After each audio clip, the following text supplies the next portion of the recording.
बिस्मिल्लाहिर्रहमानिर्रहीम। फरमान मुस्तफ़ा सल्लल्लाहु तआला अलैहि वसल्लम, जब तुम कुछ चीज़ भूल जाओ तो मुझ पर दुरूद शरीफ पढ़ो, इंशाअल्लाह याद आ जाएगी। सल्लु अला हबीब सल्लल्लाहु अलैहि मोहम्मद।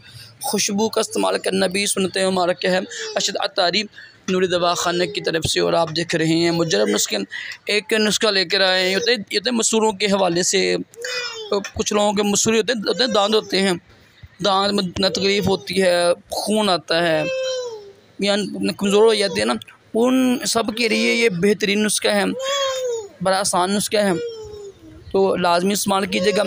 ऊपर वज़न लिखा हुआ है, हर चीज़ का ना अज्जा भी लिखे हुए हैं, तरीका भी लिखा हुआ है। इनको आप इस्तेमाल करें, इंशाअल्लाह तो खून आना ये ख़त्म हो जाएगा इंशाअल्लाह। अल्लाह पाक जो सैलाब में बेचारे परेशान हैं उनकी ख़ास मदद करें, जो बेचारे शहीद हो गए अल्लाह पाक उनको बेहिसाब बख्श दें। और अल्लाह पाक अपना ख़ास करम करे पाकिस्तान में जो सैलाब आया हुआ है। या अल्लाह पाक हम कमज़ोर बंदे हैं तेरे, अल्लाह पाक अपनी ख़ास रहमत करिए। अल्लाह पाक तू कौन पाक में अल्लाह पाक तू फरमाता है कि मेरी रहमत मेरे गज़ब पर बारी है।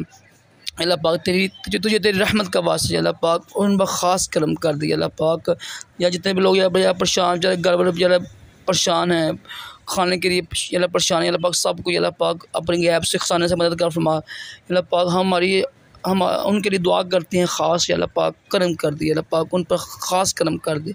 सब घर में दुआ करें, आप बहनें भी भाई भी, बड़ी परेशानी है। देखो अल्हम्दुलिल्लाह हम मुसलमान हैं, और मुसलमान एक बॉडी की तरह होता है, ठीक है, जिस्म की तरह होता है।